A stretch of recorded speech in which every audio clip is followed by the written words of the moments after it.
Pero finalmente al llegar a Casanare, más cerca de la cordillera, el piedemonte es más fácil de transitar y logró rehacer sus fuerzas. Santander tenía listos auxilios. Él siempre se caracterizó por ser un administrador muy juicioso, ¿no? Era el hombre talentoso para organizar un gobierno, para organizar una administración, para organizar los impuestos, para organizar el ejército, para mantener la logística al día, ¿no? Era su gran talento y Bolívar lo sabía, y por eso lo envió a él adelante a poner ese primer pie, el primer escalón de la campaña. ¿Cómo garantizar que la campaña cumpla con las condiciones de una maniobra de aproximación indirecta? La primera es que el enemigo no sepa del movimiento, que no lo conozca. La primera medida es de engaño. Y él comisiona a Páez para que siga operando en la zona del Apure y los españoles vean continuamente presencia militar en la zona. No vayan a pensar que se había movido.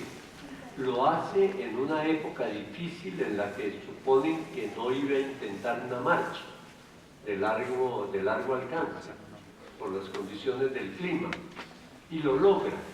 Solo le falla la instrucción que le ha dado a Paz, que lo mismo que en Calabozo no quiso ir, tampoco obedeció la orden de operar sobre los valles de Cúcuta, que era la maniobra de distracción, para acabar de confundir al enemigo, hacerle pensar que el ingreso iba a ser por los valles de Cúcuta y no darle la idea de ir al centro de la Nueva Granada a reforzar las tropas de Barreiro en el centro del virreinato.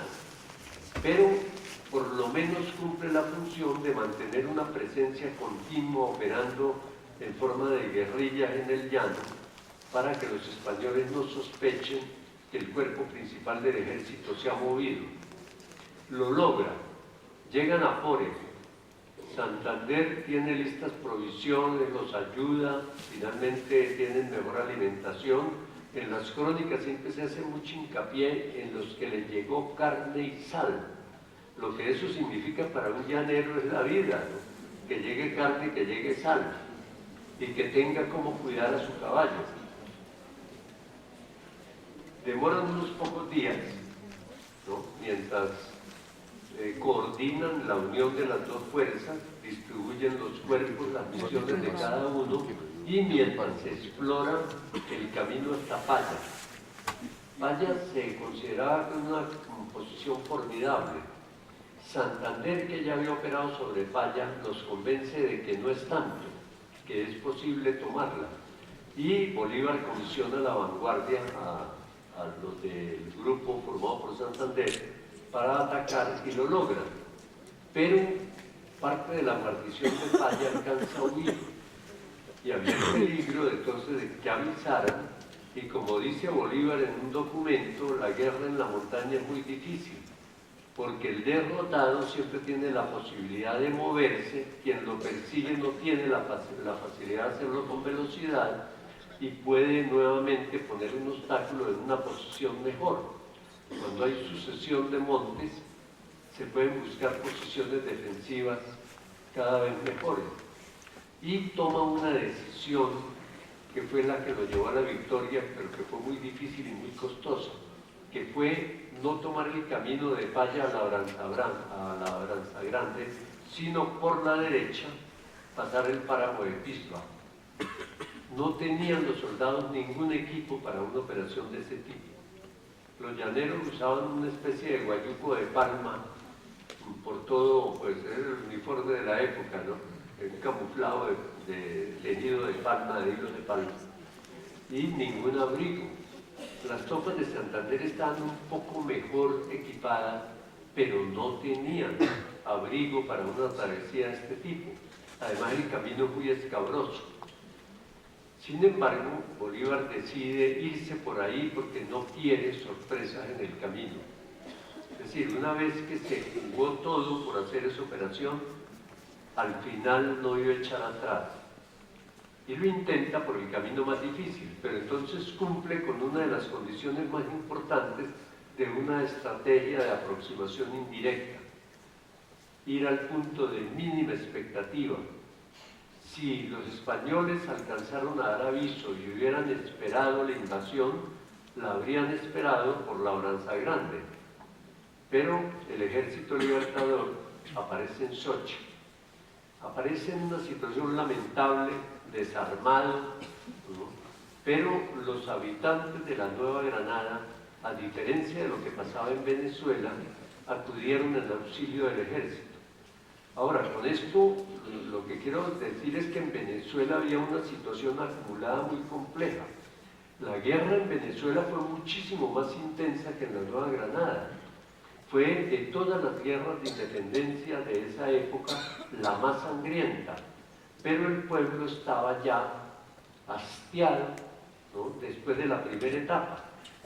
Cuando Bolívar invade Venezuela en 1813, tiene que enfrentarse a Bove y a Morales, ¿no?, y la campaña fue sumamente cruenta, de lado y lado, y ya desde el año 11 habían estado combatiendo en Venezuela. Había fatiga. En la Nueva Granada no había tanto la experiencia de eso, y en esta área del centro, ay, ¿qué hice? Ahí está bien, ahí. Me fui al punto de mínima expectativa, casi quedando la campaña. No había la experiencia de una guerra cruenta, y los pueblos acudieron al auxilio del ejército, lo obligaron. Ustedes todos sabrán de memoria el cuento del cura de Socha, que no los encerró en la iglesia, les quitó las ruanas y los pañolones y así vistió a la tropa. Además se pudo reclutar. Bolívar proclamó pues un decreto llamando como algo obligatorio a presentarse a los jóvenes para el ejército, a hacer una leva, pero no necesitó el decreto. Cuando el decreto empezó a conocerse, ya habían llegado cientos de jóvenes boyacenses a presentarse para servir en el ejército, y logró reunir 800 hombres para aumentar sus fuerzas. Hay un testimonio en las memorias de Oleary, que es un testimonio bellísimo, cuando Oleary cuenta cómo entrenaban a esos soldados.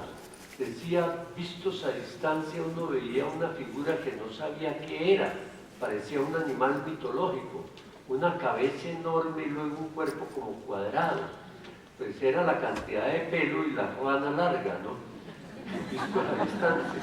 Dice, para volverme un soldado lo primero que hacíamos era trasquilarlos y luego enseñarlos a disparar y a cargar el fusil. Cargar el fusil en esa época era una cosa más compleja que ahora. Eran fusiles de avancarga, había que meter el cartucho de papel, donde dio vuelta la pólvora y puesto el proyectil y tacarlo. Bolívar traía dos tipos de fusiles: la fusilería más común hasta ese momento, en la que el cartucho quedaba relativamente holgado.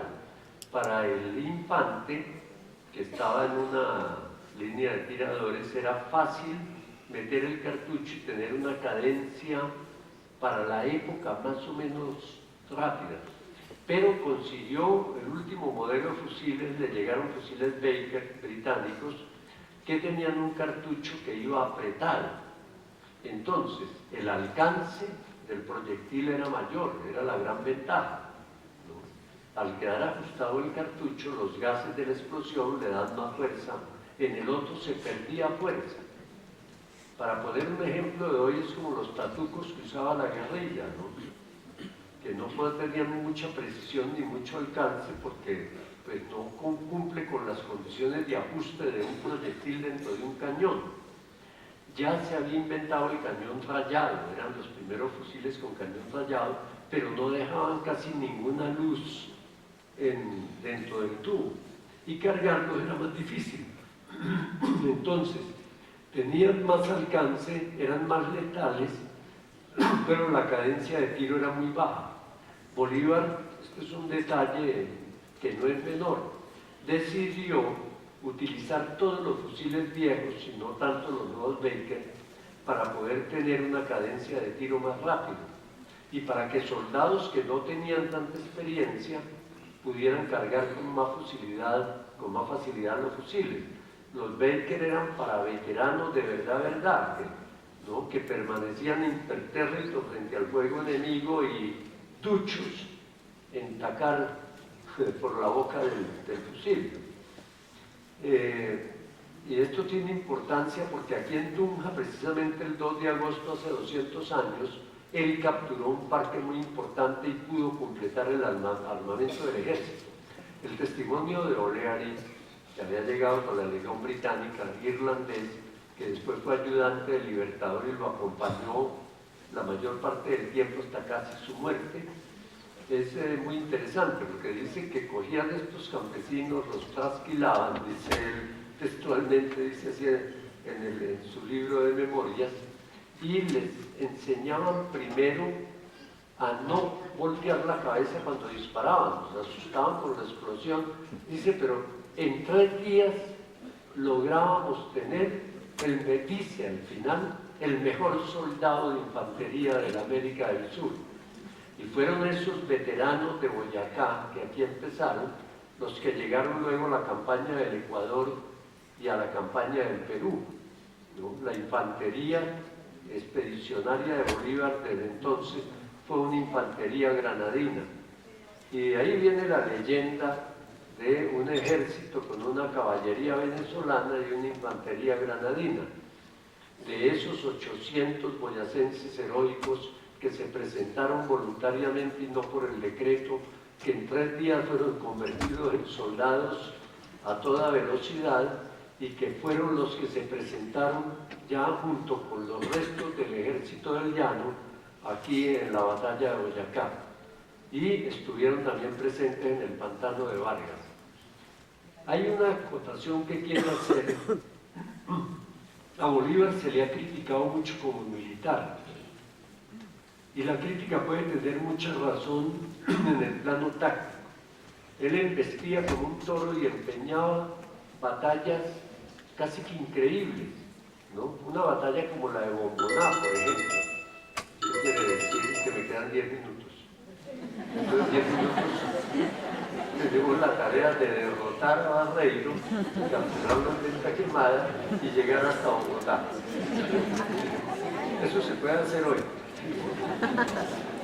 Lo que quiero destacar es la genialidad de la maniobra, el cuidado de los detalles, el engaño logrado al moverse en la época de lluvias, ¿no? La capacidad para motivar a la gente, ¿no? En un paso que llega casi a los 4.000 metros de altura, donde muchos soldados murieron de frío, donde la caballería se perdió totalmente, ¿no? Motivarlos para seguir adelante. Claro que cuando llegaron al otro lado, pues creo que ninguno tenía la intención de devolverse por Pisba, ¿no?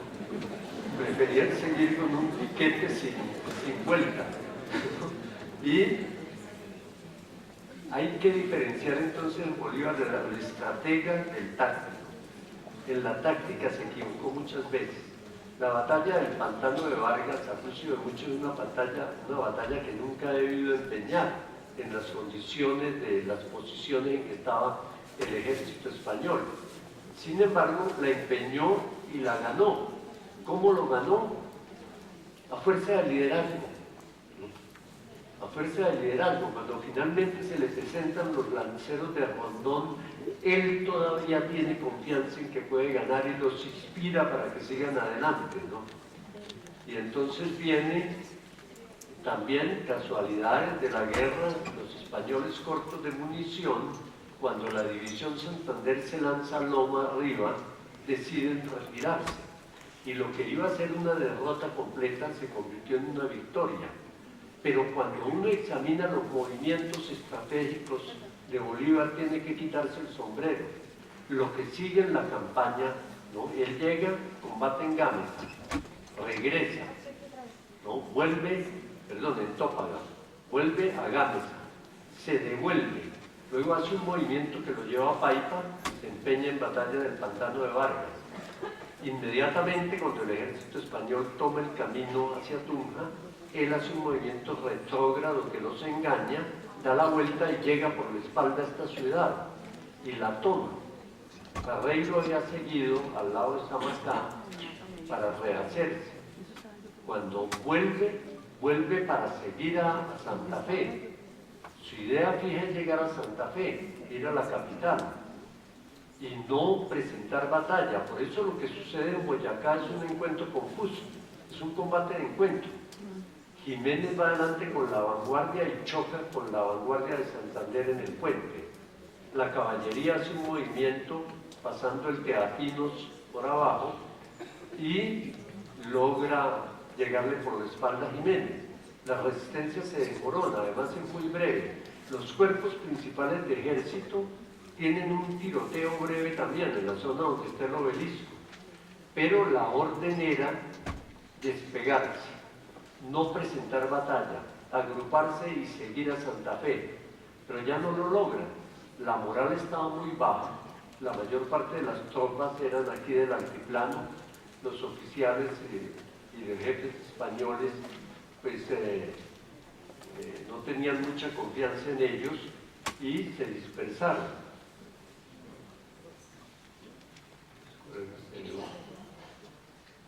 Se dispersan y sucede lo que ya ustedes saben de memoria, pues, porque aquí la historia la camina uno muy fácil, de aquí a los 12 kilómetros por carretera al campo de Boyacá, que si uno lo mira bien mirado, parece todo menos un campo de batalla, ¿no? Es una zona difícil, ¿no? Bolívar llega desde Tunja, la vanguardia de Santander llega antes, el cuerpo principal del mando de Anzoátegui enfrenta al cuerpo principal español, que finalmente no presenta batalla, trata de escabullirse, pero se dispersa.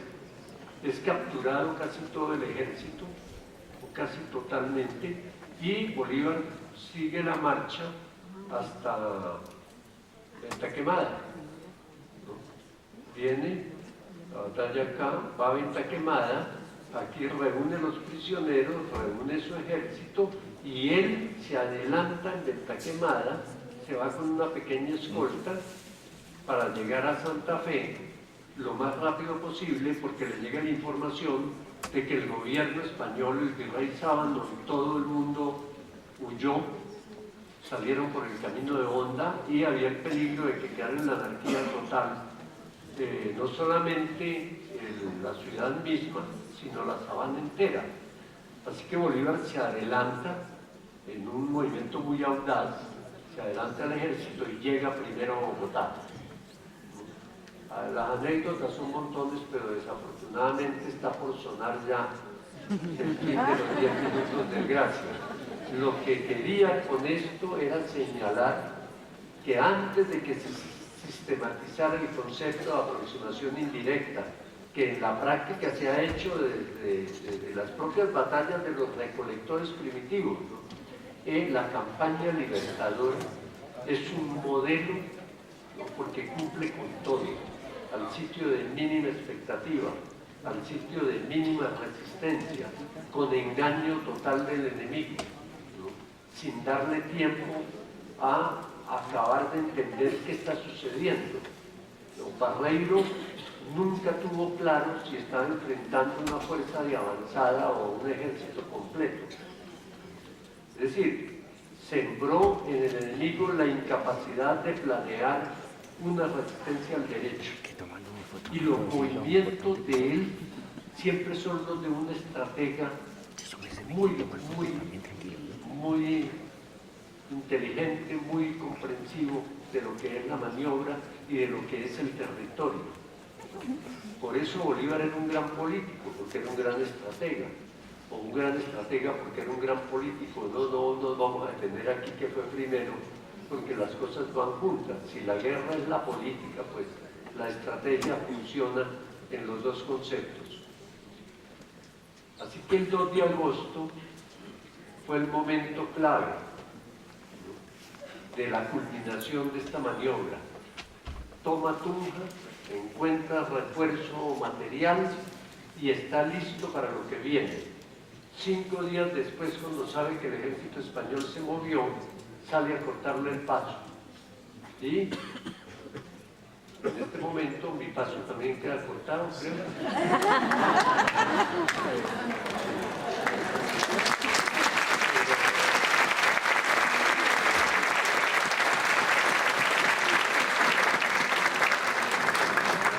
Hay el cuento que uno prepara y el cuento que uno echa, ¿no? Les aseguro que era más ordenado como lo había planeado, pero es que para uno sufre pánico escénico y el asunto como que no fluye igual. Pero les agradezco mucho su presencia, su interés en esta conmemoración. Creo que estas celebraciones son sumamente importantes. Afirman el sentimiento nacional, afirman la unidad, en un momento en el que Colombia necesita mucho de eso, mucha cohesión, mucha integración social, mucha fuerza para un futuro que se anticipa difícil, pero que es posible. Hemos tenido en estos 200 años de historia muchos conflictos, ¿no? Hemos logrado salir de la mayor parte. Es imposible que en este momento de júbilo, de celebración, no tengamos en la cabeza clara que hay que hacer todo por salir al otro lado. Tenemos que pasar el Teatinos. Fíjense, el hilito de agua ya es lo importante que se volvió. ¿Quién se iba a imaginar que en ese lugar se iba a dar una batalla que iba a tener una proyección estratégica increíble?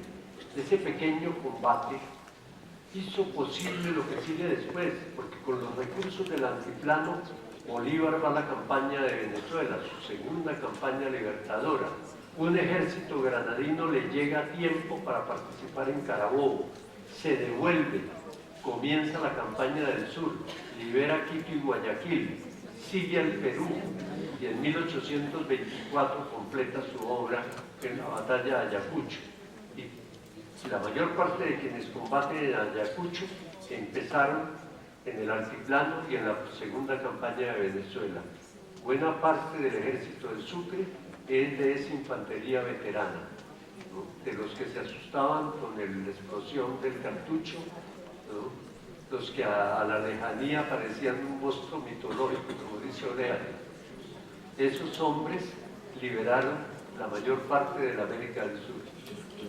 Muchísimas gracias nuevamente.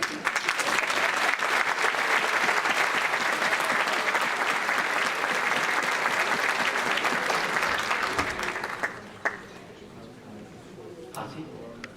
Doctor, ¿a partir de qué año se realiza la división de los territorios para dar origen a cada país y cuáles fueron las incidencias de las batallas de independencia?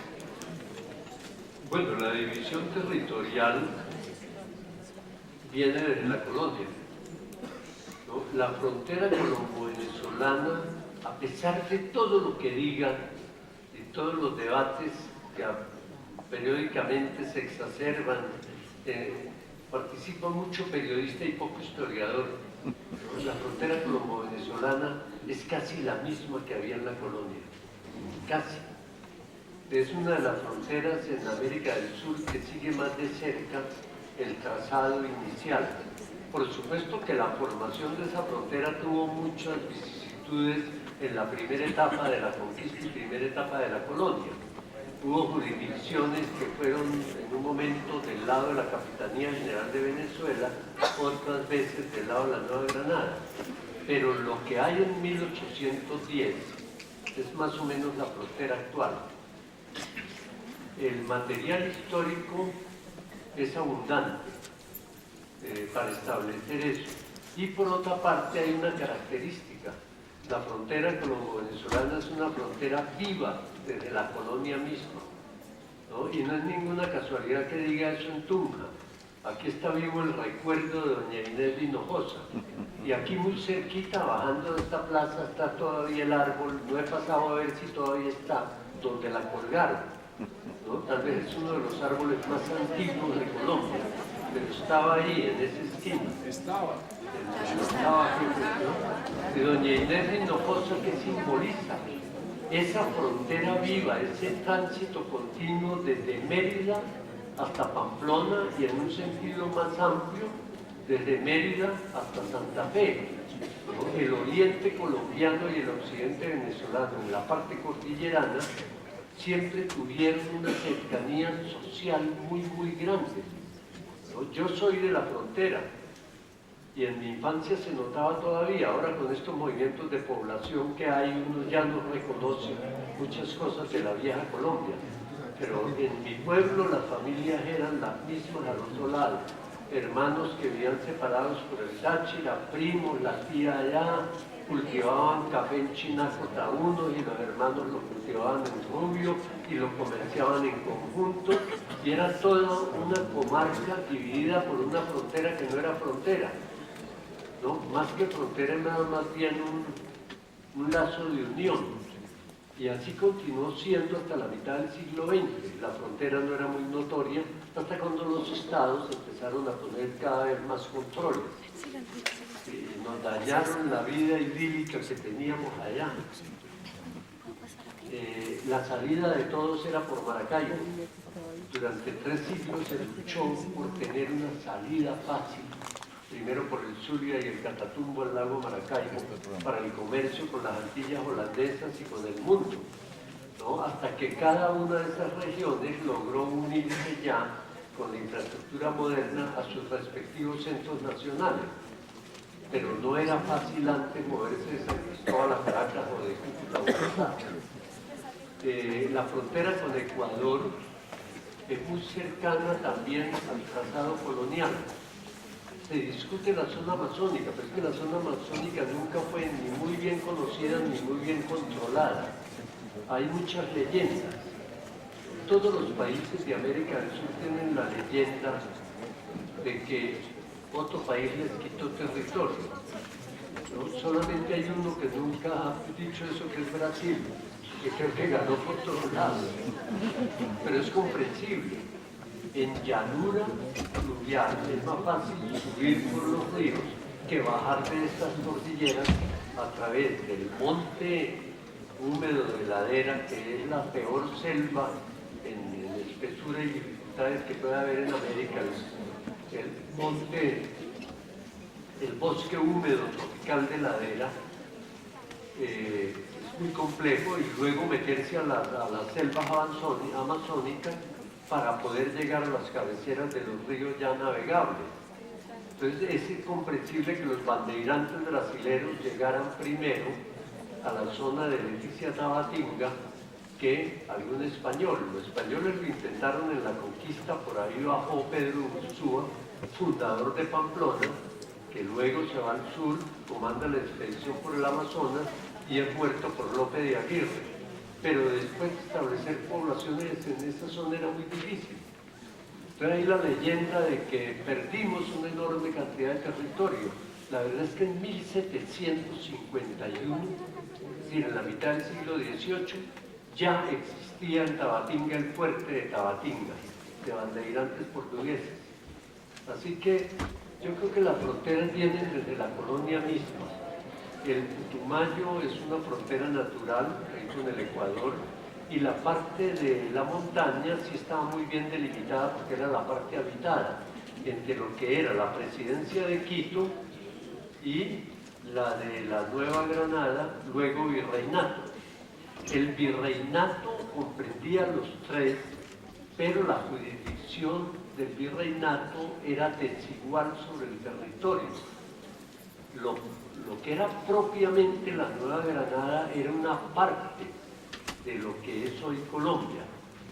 La Capitanía General de Venezuela tenía autonomía en casi todos los aspectos del gobierno del área, y lo mismo la presidencia de Quito. Guayaquil siempre fue un territorio que estuvo entre Lima y Quito. Lo que hizo Bolívar en 1822 fue anexarse Guayaquil.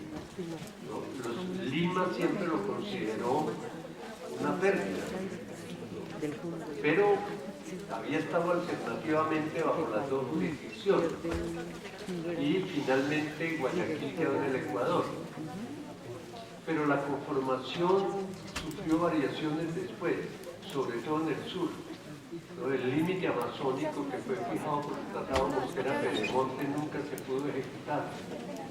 Perú tuvo más capacidad para avanzar al norte y Ecuador perdió o no perdió. Era tan complejo con esos territorios saber exactamente en qué jurisdicción estaban, pero el Perú logró avanzar hasta tener jurisdicción, hasta tener, frontera con la Nueva Granada, cosa que se suponía que no existía, que la que fue posteriormente a 1830 la República de la Nueva Granada no tenía frontera común con Perú. Pero al final, a principios del siglo XX, consolidadas ya las ocupaciones, Perú y Colombia acabaron teniendo una frontera más larga que la de Ecuador con Colombia. Pero el fundamento, las zonas demográficas más densas desde el principio estuvieron muy bien definidas en las divisiones españolas. Aquí lo que vale agregar es que la forma de administración española creó tendencias centrífugas entre las colonias americanas, en tanto que la portuguesa generó más bien tendencias centrípetas. Brasil logró permanecer unido, América Hispana se dividió. Era muy difícil en la época mantener unidos estos territorios sin buenas comunicaciones, sin la posibilidad de tener un gobierno central realmente eficaz, capaz de controlar sitios lejanos. No lo hemos logrado todavía en el siglo XXI, mucho menos en aquellos tiempos. Pero las áreas que algunos dicen que Colombia ocupó sin que estuvieran antes bajo su jurisdicción en la Nueva Granada, realmente no es cierto. Cuando Bolívar pasa a Casanare, las cartas que escribe Santander dejan claro que él iba a entrar a la Nueva Granada. Clarísimo. ¿Por qué? Porque al ser una frontera viva, hubo conciencia de por dónde iba la división siempre. Y se sabía que el río Arauca dividía lo que era de Santa Fe de lo que era de Caracas. Muchas gracias, doctor. Desde sus conocimientos y documentación, ¿cuál fue el verdadero papel de las mujeres de la gesta libertadora? O más bien, todo hace parte de cierto romanticismo bélico. Las llamadas Juanas realmente tuvieron una participación en la estrategia bélica o solo en labores domésticas. En todas las guerras de esa época, las Juanas fueron fundamentales. ¿No? Las Juanas eran como el castrum de las legiones romanas, ¿no? Que detrás de la legión iban los comerciantes y montaban el castrum, de donde viene la palabra castrense, ¿no? Que le vendía cosas a los soldados, les cambiaba la sal del salario, pues de ahí viene la palabra salario, que la cambiaba por mercancías, por, bueno, en fin, o por tragos, pasarles licores, pasarles los odres de vino en esa época. Aquí en la independencia y en las guerras civiles fue lo mismo.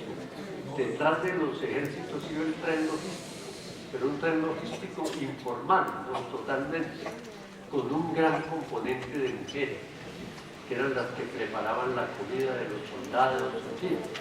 Yo logré en mi niñez oír testimonios de viejos que habían participado en las últimas guerras civiles del viejo estilo en Colombia.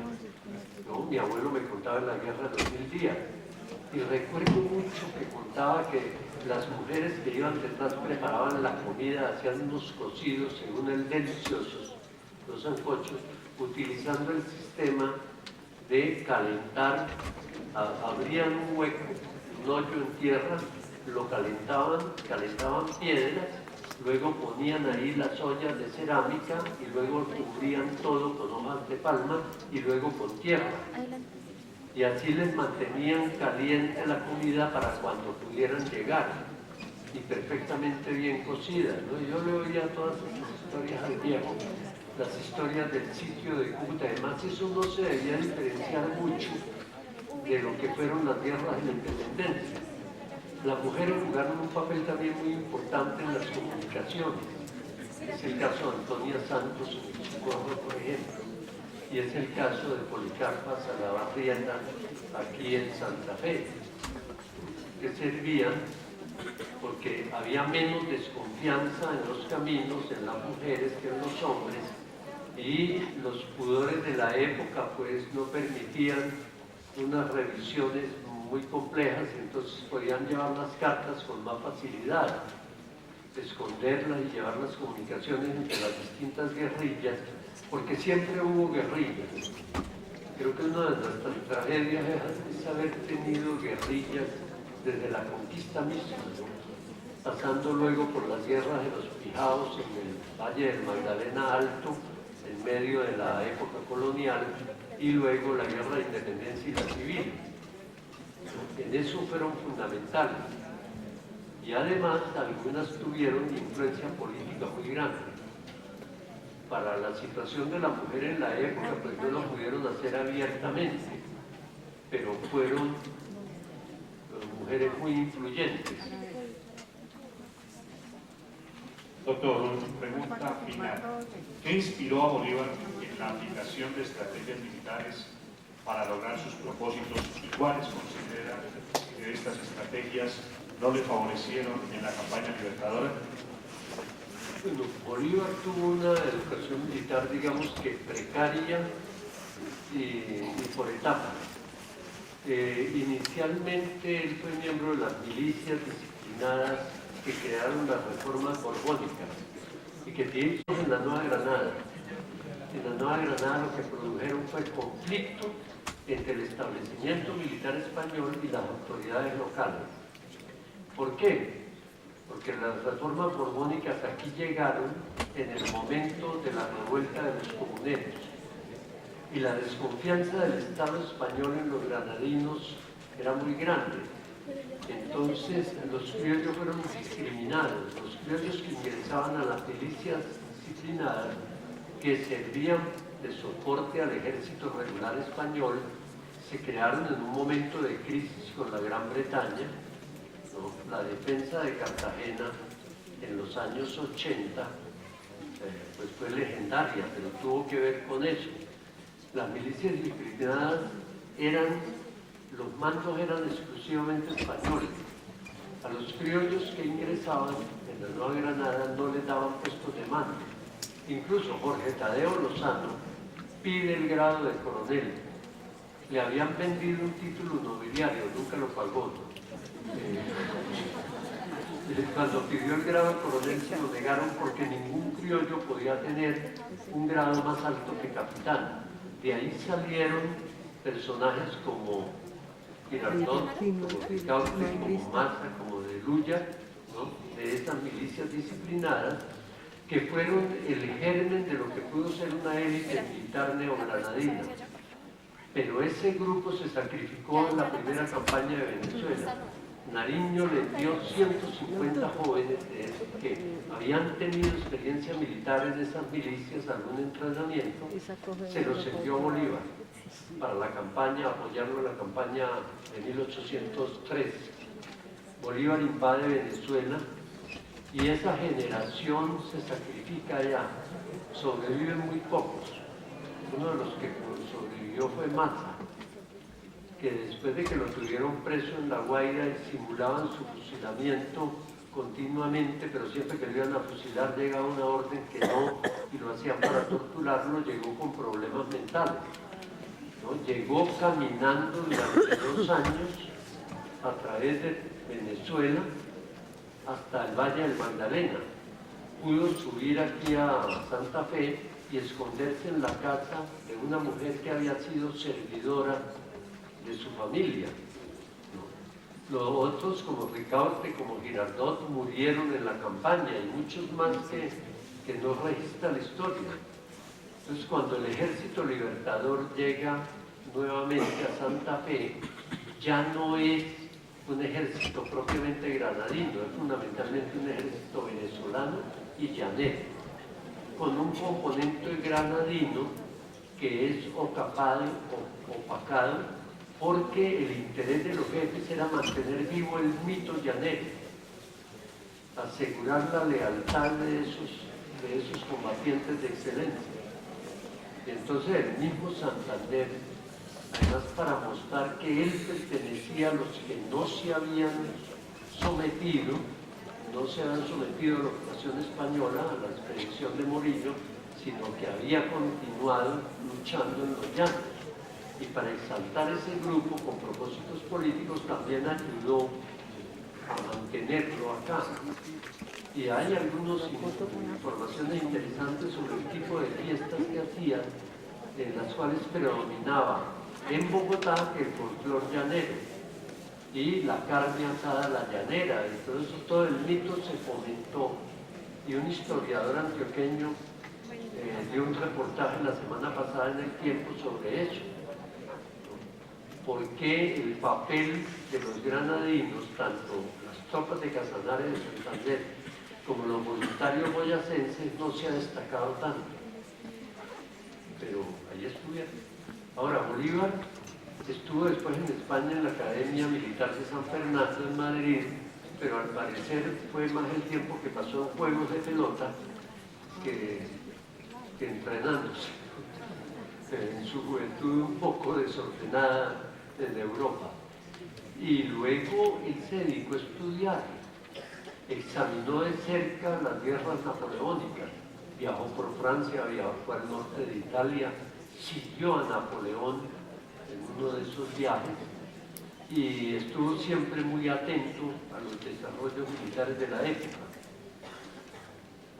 Si vamos a hablar de militar bien formado como militar, tendríamos que hablar más bien de Sucre, en quien Bolívar depositó toda su confianza al final, que era un hombre que sabía todos los detalles de la milicia. Santander estaba estudiando Derecho y se presentó a las milicias en el momento de la independencia, pero Santander tenía un gran talento administrativo y eso le permitió funcionar muy bien en una estructura militar. Y aprendió, como aprendieron todos por el camino, Baraya, que tenía trayectoria en el ejército regular español, se ocupó de entrenarlos. Servies, el francés, llegó ya de teniente coronel, había sido teniente coronel en Francia, llega a general aquí y es asesinado en los llanos. Servies los entrena también, pero nunca, casi ninguno de ellos fue militar de escuela, tampoco había escuela. Miranda había tenido en Europa, sí, una trayectoria muy importante como militar. Miranda era mariscal de campo, en Francia en ese momento era un grado inferior al de general. El tiroteo de Valmy, la batalla de Valmy, pero sabemos que no fue batalla, fue un tiroteo y las tropas de la coalición se retiraron en ese momento. Miranda sí conocía el arte militar. Padilla aprendió de un marino de carrera en la Armada Española. Padilla combatió en el Mediterráneo, Padilla estuvo en Trafalgar, ¿no? Y llegó acá para lograr lo que no hubiera logrado en las fuerzas españolas, que fue llegar al almirante, un mulato costeño colombiano de la Nueva Granada, que era No tengo, esto es lápiz, Muchas gracias al doctor Armando Borrero. Gracias. Confiar en que el bien terminaba ya. Este hecho, por demás extendido a reuniones de carácter académico, como sucede actualmente, en las reuniones de carácter político de manera general y social, devela una disposición de los individuos a vincularse con esa figura tantas veces comentada y no pocas veces puesta en cuestión, como es la nación. Hoy podemos decir con certeza que a lo largo del territorio que hoy denominamos Colombia, las poblaciones que allí habitan pertenecen y se adscriben a un enunciado de lo nacional. Las formas, esta situación realmente es novedosa, pues las formas, por una parte, las separatistas, que son las que se manifiestan quizás en las 5 decenias, en la conmemoración si hubiese sucedido de los 50 años de la campaña libertadora, es decir, por allá en los tiempos de 1869, en donde lo que se expresaba fundamentalmente eran los motivos separatistas de los territorios y de las poblaciones, o el carácter independentista posterior que se configura en el centenario y que se condensa en la separación de Panamá, en donde el centenario concibe la independencia como una actualidad de poblaciones y de territorios. O el ámbito, si se quiere, aislacionista, en el que se hubiese expresado hace unas 5 décadas, quizás a los 150 años de la campaña independentista, cuando se manifestaban las independencias regionales o las nacionalidades indígenas o las figuras del poder territorial autónomo. Esas situaciones que entendían la nación o que entendían justamente a las poblaciones desligadas de un proyecto económico-social como la nación, hoy en día pues han dado lugar, en cambio, a la aceptación y a la vinculación de esos procesos al interior de la nación.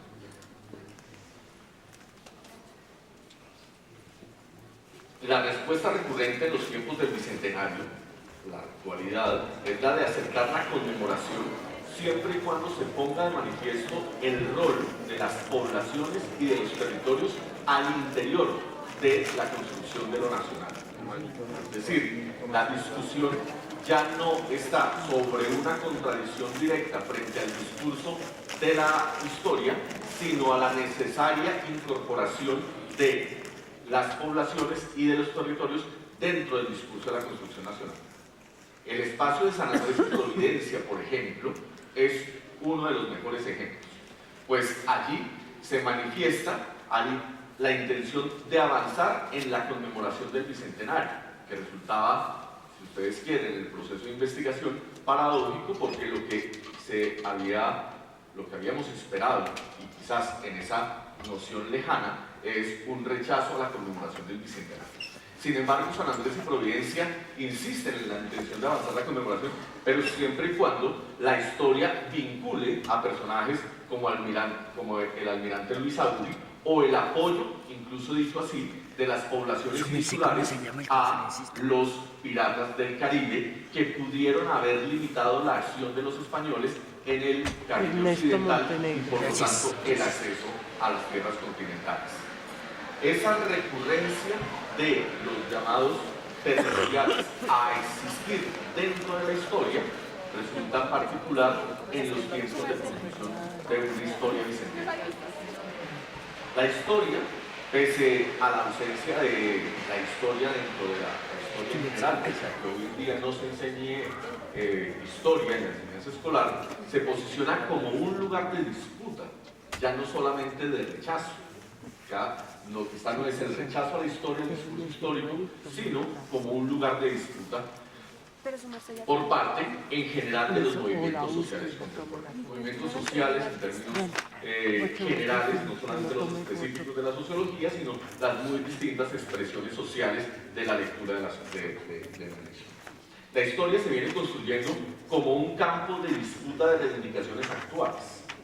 La obviedad del enunciado contrasta con el rechazo manifiesto que hubiesen hecho algunos movimientos en décadas anteriores, que en cambio se hubiesen posicionado por fuera del discurso nacional.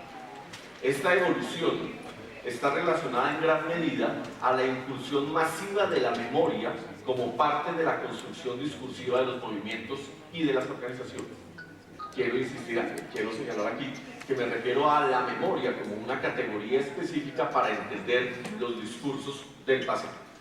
La memoria hoy ya se posiciona como un sujeto en sí mismo y por lo tanto del que se pueden desprender conclusiones que a la postre tendrán consecuencias en el ámbito social.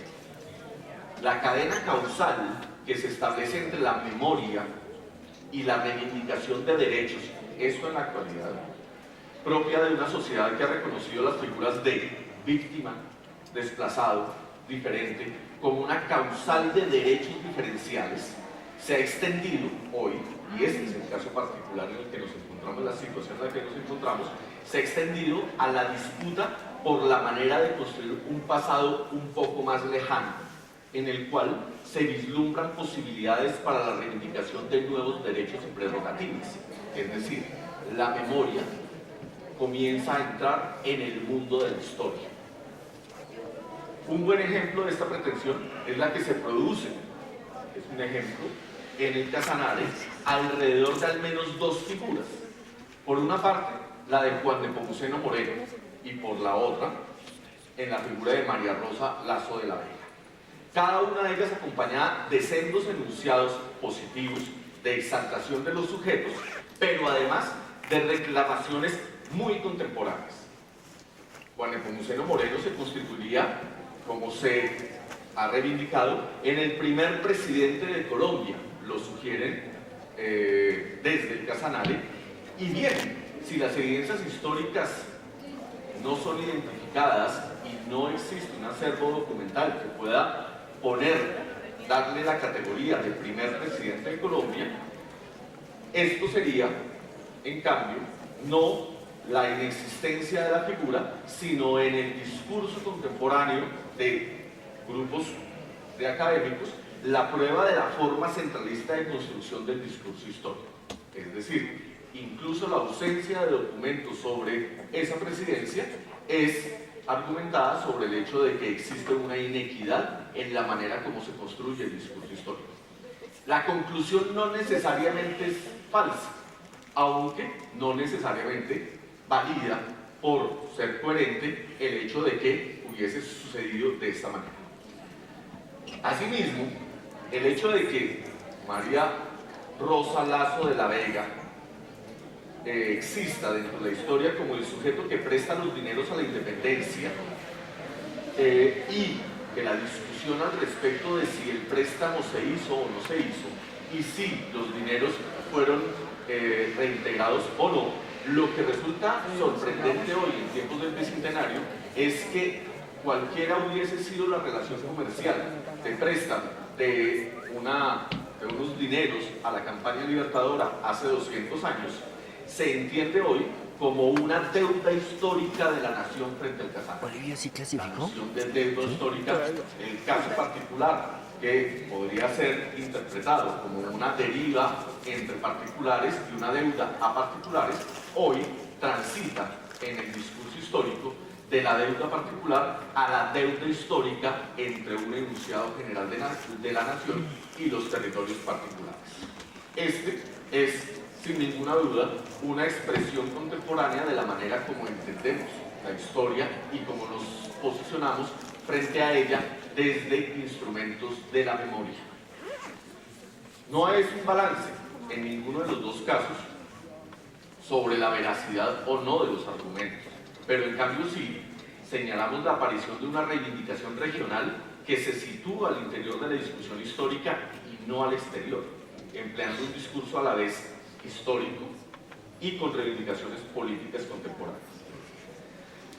Señalábamos aquí que no se trata de una deriva epistemológica solamente, según la cual el camino de la metáfora o el ejemplo territorial o materialmente reconocible permite abordar los temas complejos de la historia y la profundidad temporal. No se trata simplemente de un proceso pedagógico que utiliza distintas metodologías para hablar de la historia. Se trata, en cambio, sí, de una forma consciente de abordar la historia a fin de mejorar la posición en un campo de disputa como es el de la memoria. Esto, por supuesto, no es sui generis, y por supuesto, esta aparición no cuestiona en lo más mínimo la veracidad, como ya lo he señalado, pero en cambio sí devela el interés sectorial de participar en la lucha por orientar el discurso histórico. Y es por esto que he señalado que la historia ahora hace parte de una disputa en lo concerniente a la construcción discursiva de ella misma. Un bello ejemplo de esta disputa puede ser, entre otros, la que se da alrededor del presidente Nieto, personaje que fue traído de la lejana historia de la mitad del siglo XIX, traído a la actualidad a través de la obra de Orlando Falsborda, que él mismo lo denomina así y hace y procede a un estudio a través de una imagen, de un cuadro que habría encontrado en Mompox, y que para efectos contemporáneos, antes que Historia doble la costa, es un texto que bien podría ser denominado hoy, con estas categorías contemporáneas, Memoria doble de la costa. Este personaje nieto se reivindica hoy, y es reivindicado por algunos sectores, como el primer presidente negro de Colombia.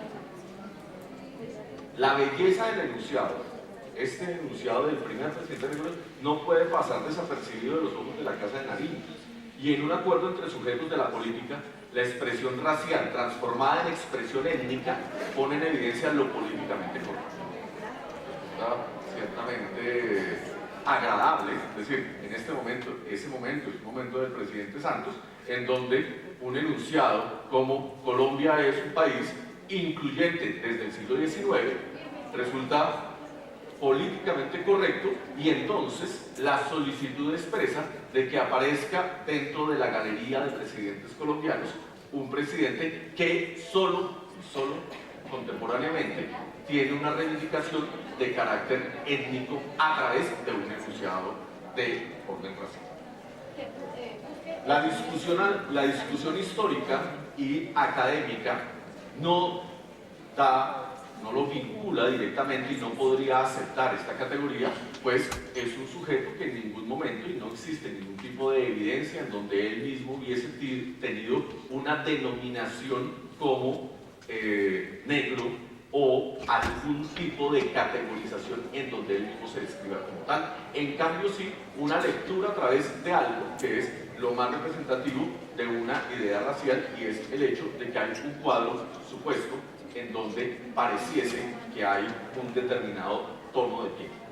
Esa idea parece y pone en evidencia la historia políticamente correcta, pero también pone de manifiesto el hecho de que muy distintos sectores poblacionales, incluyendo los oficialistas, deseen construir una historia que pareciese incluyente y que posicionarse al interior de ella es pertinente en los tiempos contemporáneos. Para algún sector,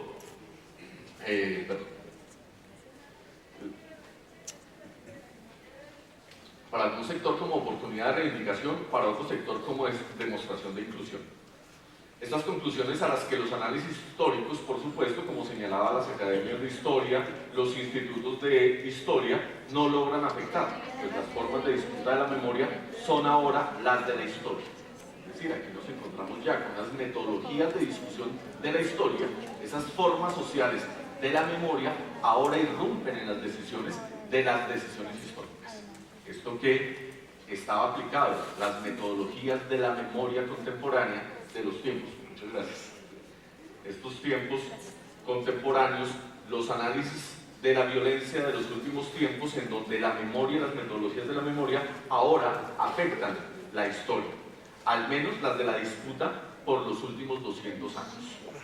La población que habita hoy el territorio denominado Colombia quiere hoy, sin ninguna duda, hacer parte de la historia de esa Colombia. Cartagena puede ser uno de los ejemplos de la manera como, de una de las formas como se construye esa historia diversa hoy en disputa. Pues Cartagena, y en general un sentimiento amplio social, hace reivindicar o reivindica constantemente a Cartagena como el estandarte del Caribe y plantea una dicotomía Caribe-altiplano, haciendo de la independencia de Cartagena un motivo de oposición simétrica a la historia que ellos van a denominar centralista. Hoy en día, el enunciado de la independencia de Cartagena hace tránsito a lo largo del Caribe y de una región amplia como opuesto, como simétricamente a una independencia del altiplano. Y por esto, al mismo tiempo, aparece el evento de 1819 comparado al proceso de independencia directamente, pero no como una solidaridad entre los dos eventos, pero en cambio aparecen los dos eventos como contradictorios, en donde la validez del uno y del otro dependería de la posición geográfica en la que se encuentran actualmente, en donde el mundo caribeño, el mundo costeño, reivindicaría prioritariamente a Cartagena, mientras que el mundo centralista cachaco reivindicaría el mundo de la batalla de Boyacá. Esta es claramente una falsa dicotomía en términos históricos, pues los procesos, en cambio, los hechos mismos son solidarios y todos están concatenados en el universo de la historia, pero sin embargo aparecen hoy dentro de la forma de expresión de las comunidades y de los territorios como si fuesen hechos opuestos, trayendo a colación una relación desigual entre centro y región.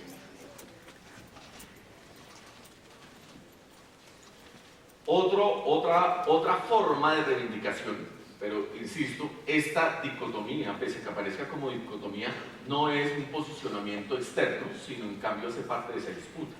Otra forma, y quizás la más representativa de esta decidida manifestación indeclinable a la historia nacional, es la que se da en el departamento de Nariño, que claramente y recurrentemente, de manera extendida, no deja de señalar que las tropas independentistas tuvieron, y aquí lo digo buscando los eufemismos, los mejores eufemismos, tuvieron escenas tristes y reprochables con las poblaciones locales, que impiden hacer una diferencia entre dos regímenes que localmente fueron ambos del terror.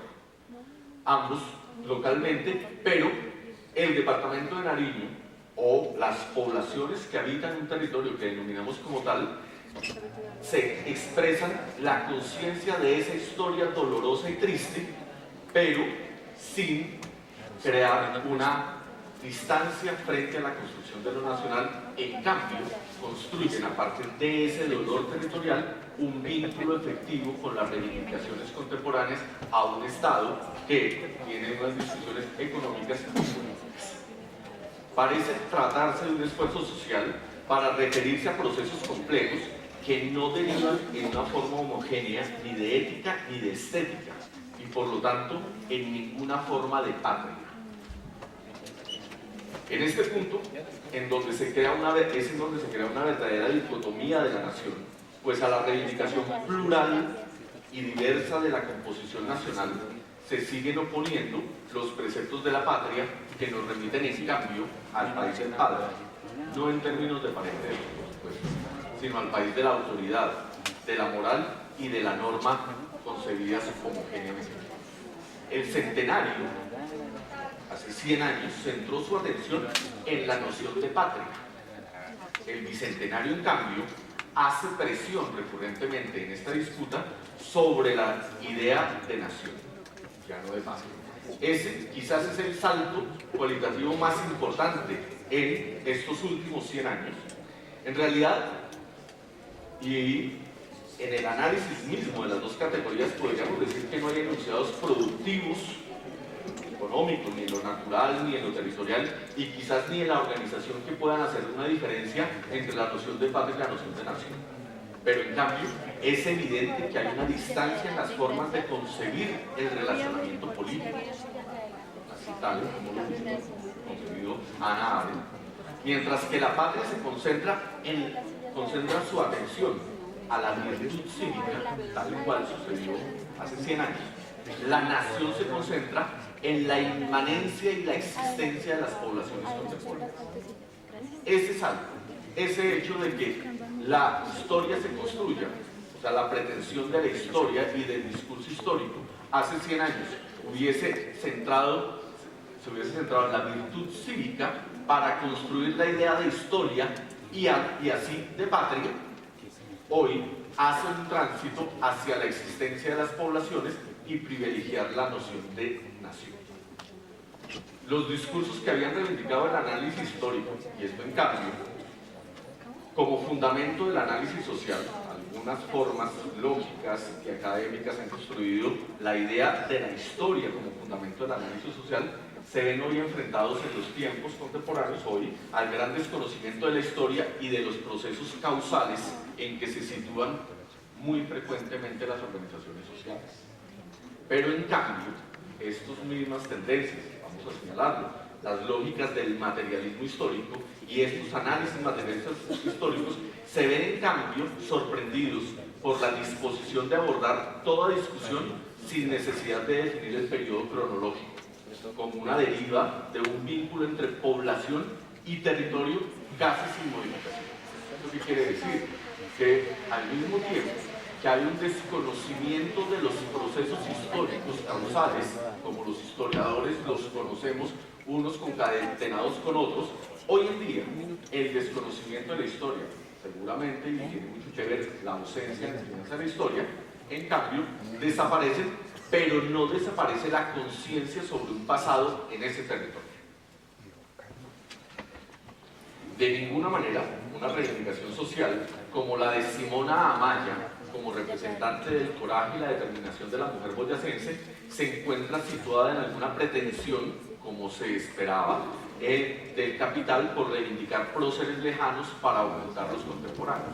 Ese enunciado, contestatario a la manera como se había construido la historia y que hizo un camino largo, hoy en día no es una descripción real de la sociedad. Muy bien, mucho más al contrario, aparece como una fuerza para establecer un canal legítimo de comunicación entre sujetos actuales que mantienen una relación desigual con respecto al acceso a los centros de acumulación.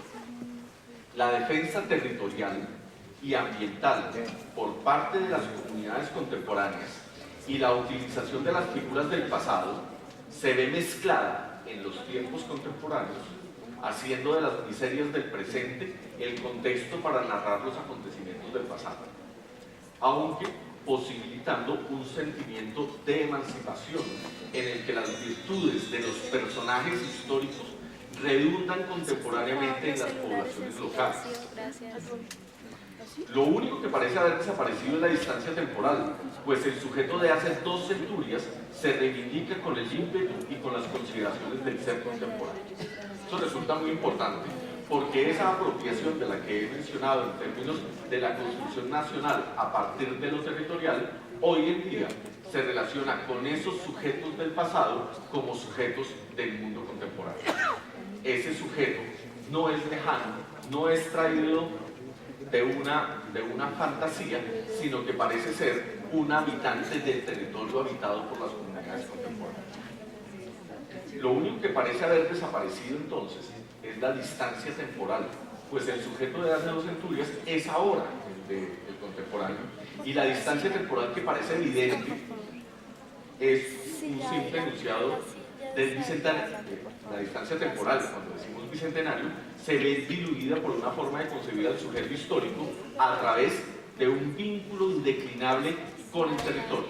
Aquí resulta muy particular el hecho mismo de que es el territorio el que construye la idea de la historia, y las reivindicaciones contemporáneas sobre lo histórico se remiten al territorio casi de una manera perversa.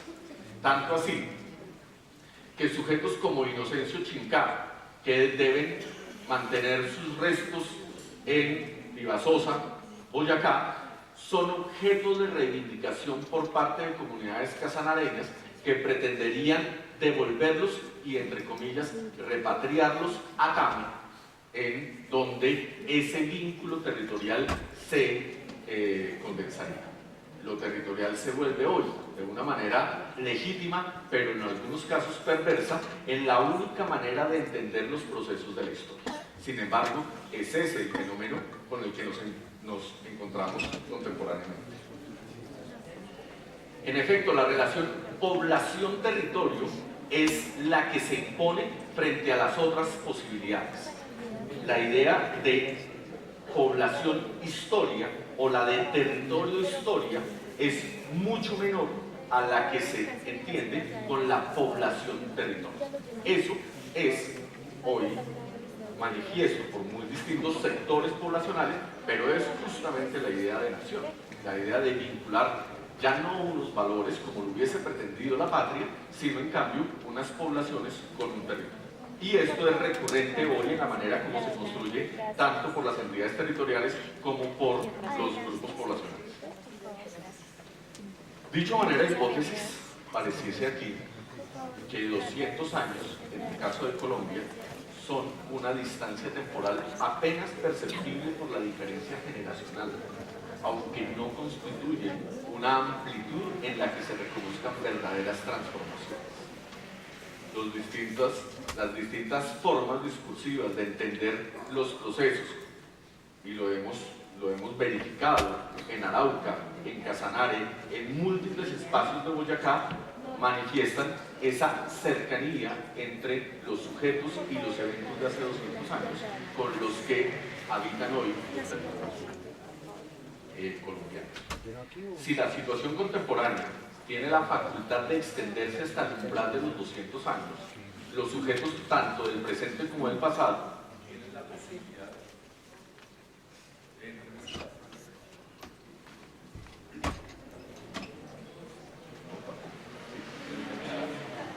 indiscriminadamente con un propósito unificado. Pareciese que el hecho recurrente de lo territorial, enmarcado en un marco de derechos y de reivindicación, fue forjando inevitable nación. Yo voy para allá. Esta situación esconde en todo caso una ficción a lo largo del territorio nacional. Y es que ahora, y parece paradójico, que la pretensión que hace 200, y parece paradójico hoy, que se pretenda en esta cercanía entre lo territorial y las poblaciones de una manera general, obviando la historia, obviando lo cronológico, construye algo profundamente extraño, y es la idea hoy que tienen las poblaciones y los territorios de que hace 200 años sí existía una nación.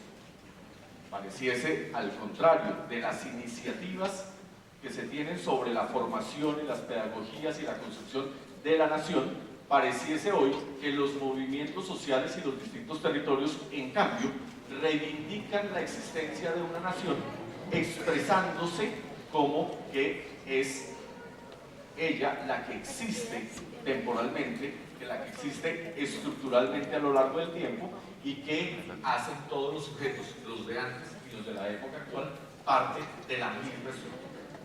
Aparece entonces la Nueva Granada, hoy, mucho más que en momentos anteriores.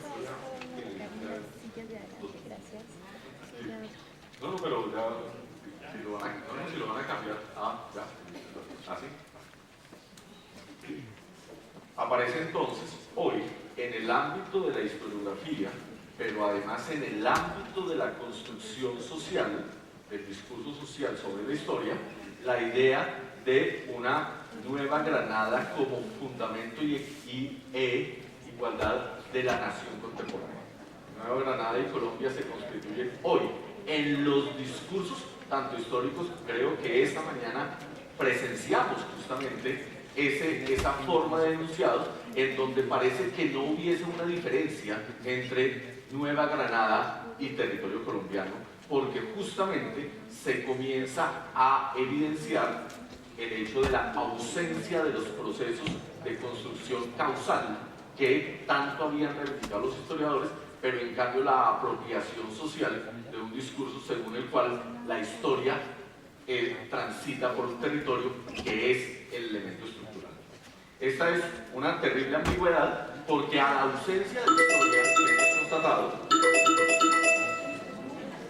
vemos en cambio, y quizás sea una esquizofrenia académica, el desconocimiento de ese desconocimiento social de la historia parece desplazarse en el vector de la invención de la historia nacional. Es decir, aquí el proceso de invención, que había sido una razón para motivar la enseñanza y la divulgación de los procesos históricos, hoy en cambio aparece como el sujeto que exige un discurso histórico para darle sentido a la manera como las poblaciones contemporáneas construyen hoy una idea de la historia y en consecuencia del bicentenario. Este evento, por supuesto, pone en situación el bicentenario, pero ya no como un ámbito de solamente los historiadores, sino que al contrario, el bicentenario parece hoy una reivindicación, no con el término bicentenario necesariamente, pero como una reivindicación de una nación a la que se le exige inclusión, no porque hubiese tenido unos valores que sean defendibles, sino porque hay una determinación social a participar de manera positiva de una historia de construcción nacional. Esto es lo que hemos avanzado en términos de los análisis en el territorio colombiano y con la población. Muchas gracias a todos.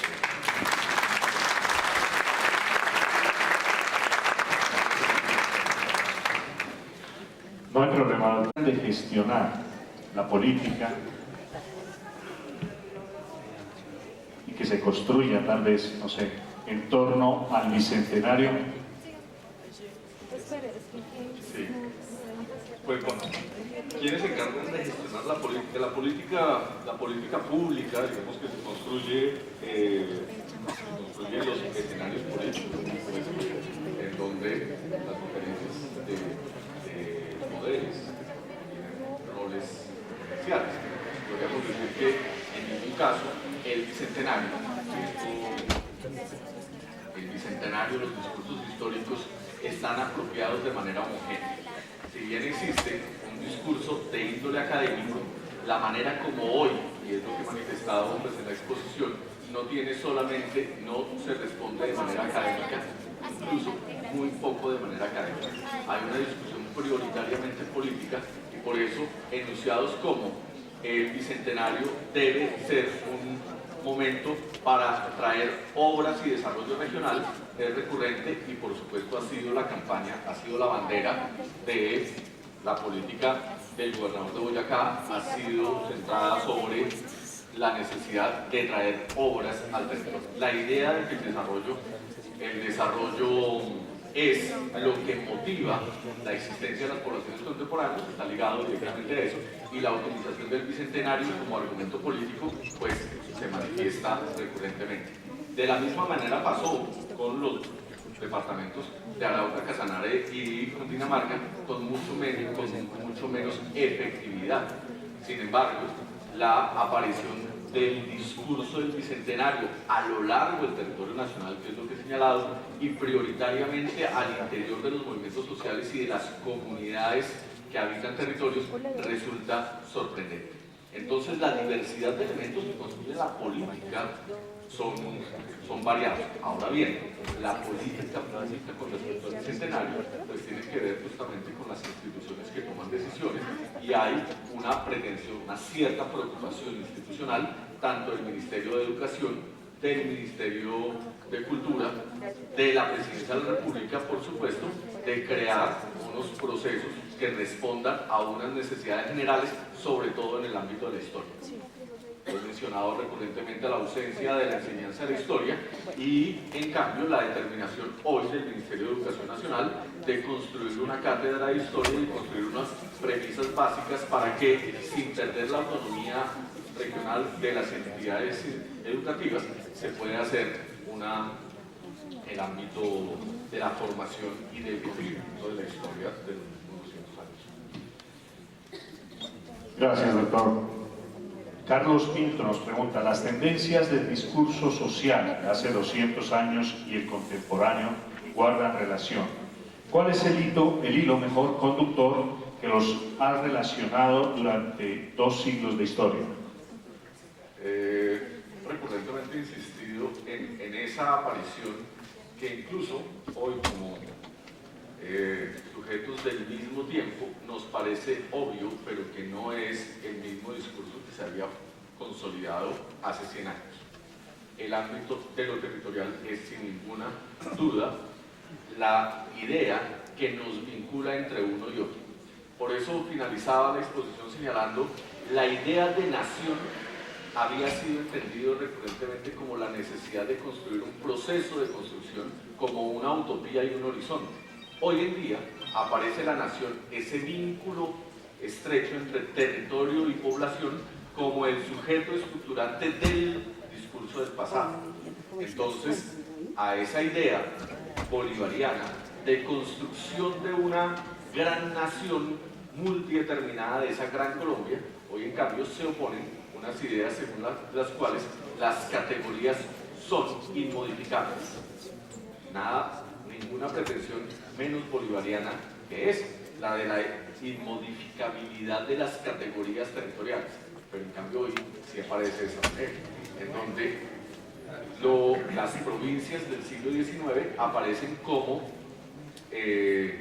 formas que se crecieron simplemente en las formas contemporáneas de la división territorial actual, pero no que se hayan transformado a partir de grandes transformaciones evolutivas o revolucionarias que hubiesen modificado los territorios.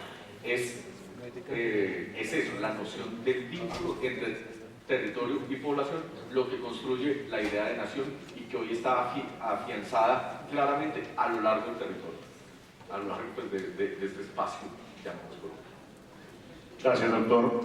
Nos preguntan también cómo se explica o concilia el concepto de territorio-población con el Estado.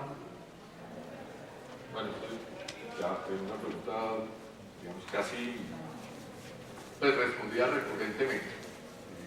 Lo contesto dentro de una escolaridad. Las formaciones económico-políticas que fueron denominadas como nación encuentran siempre unas formas de relacionamiento y de estructuración de los distintos segmentos sociales para hacer uso de sus recursos naturales, es decir, explotar la naturaleza de tal manera que produzca riqueza.